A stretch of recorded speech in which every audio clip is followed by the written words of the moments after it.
It seems like a very long time ago, many of us might have actually forgotten about it, but it's only a few seasons back that Ralph Rangnick was the interim manager at Manchester United. He was mainly tasked to help with the player recruitment, and the plan was that he would continue in consultancy capacity once the club had found a permanent manager. But the question is, what if Manchester United allowed him to do what he was hired to do? What if they listened to his recruitment advice and signed the players he recommended? During his last few weeks at United, Rangnick said open heart surgery is what the squad needed. That significant changes were needed, and sometime down the line it's clear that the same issues continue to haunt the giant club. Maybe things would have turned out differently had the club listened. Well, let's take a look at what happened to the 9 players that Rangnick recommended to Manchester United and where they are now.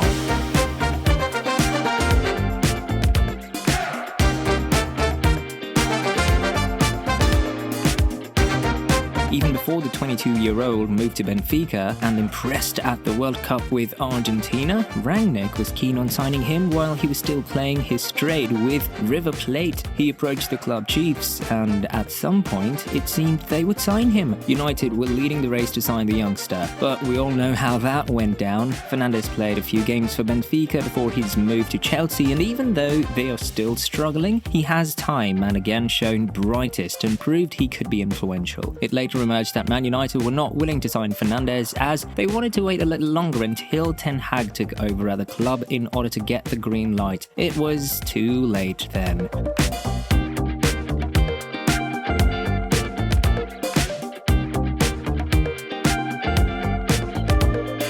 Another South American player that Rangnick recommended for Man United was Diaz. The Colombian winger missed the best part of 2022-23 through injury, but there's no doubt that Manchester United made yet another catastrophic error by overlooking him. Diaz is an insanely skillful winger, and he's been making things happen for Liverpool when fit. Before his switch to Anfield in 2022 January transfer, Diaz was Porto's main man, scoring 41 and registering 19 assists for the Portuguese Giants, and it's no wonder Rangnick had him on the list of his players.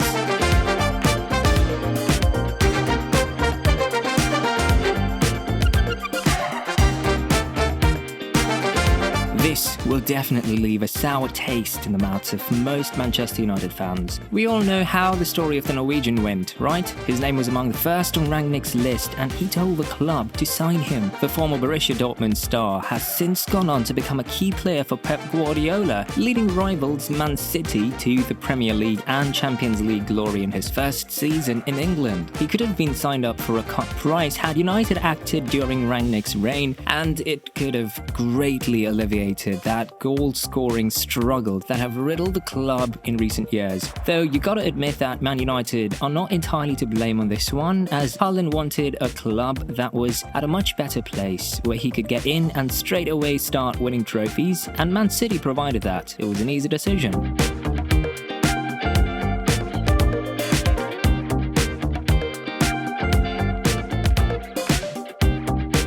Chelsea beat United to the Frenchman's signature, even though his first few months at the West London club have not gone according to plan because of injuries, but he's viewed as an integral part of the Blues' future. In fact, he's been labelled as Chelsea's missing piece by Ben Jacobs, and he could have become one of United's first signings of the Ten Hag era after starring for RB Leipzig for a number of seasons. Following his impressive displays for the German club, leading them to back-to-back top 4 finishes between 2021 and 2023, the impressive Frenchman had a plethora of big-name clubs vying for his signature. 70 goals during his time in Germany, including 36 goal involvements last season alone, is a respectable number, and United might come to regret not signing him when he is back to full fitness.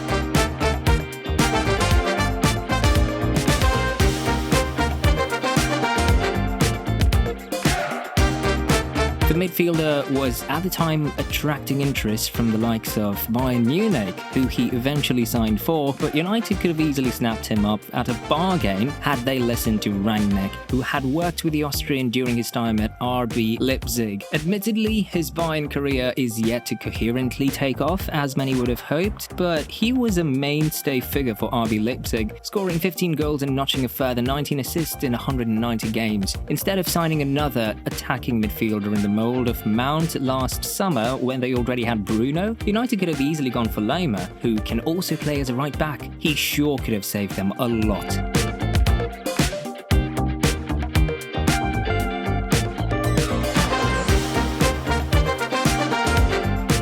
Manchester United's arch-rivals Manchester City signed the coveted Croat in the summer, beating competition from Europe's big boys, including the likes of Chelsea, Bayern Munich and PSG. Despite his young age, Guardiola signed for Croatia during the 2022 World Cup in Qatar and rightfully earned his plaudits. He was also a domineering asset for RB Leipzig, where he played 87 games, with 59 of those coming domestically. He's expected to take his game to the next level under the watchful eye of Pep Guardiola, and you bet he'll do exactly that.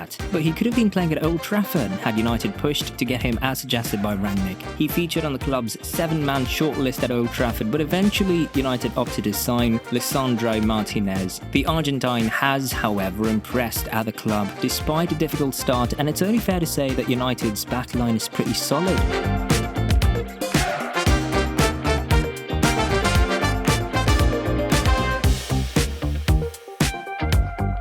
Despite playing second fiddle to Haaland, Alvarez has time and again proved he's a fantastic forward. He first caught the eye of world football while playing for River Plate in his native Argentina after notching 85 goal contributions in 122 games. He's since continued to show his prowess in front of goal despite not being a regular starter. He's been described as the new Sergio Aguero, largely down to his nationality and height. The youngster has easily become the Premier League's greatest second-choice striker option and would, therefore, easily be a starter in almost every other team. With United's struggles in front of goal, they could have benefited from the signing of the Argentine.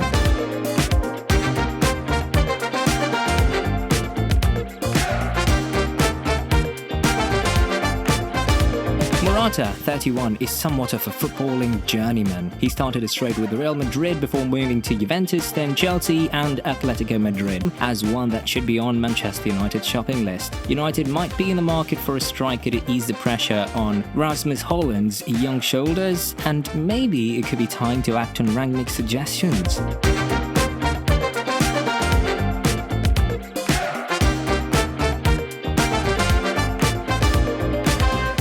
Another striker on the list, Vlahovic, is not quite lived up to his expectations. He was tipped to perform on the biggest stages of all, but he's not been able to reignite his career. He is stuck at Juventus and is yet to test himself in any of Europe's other top 5 leagues, even though there is talk that he could be allowed to leave soon. He could have perhaps helped United's troubles up front and almost had the chance when Rangnick courted him as one of the names that Manchester United should register an interest in. United could face competition from other Premier League clubs like Chelsea and Arsenal, were it that they would want to revive their interest in the imposing Serb.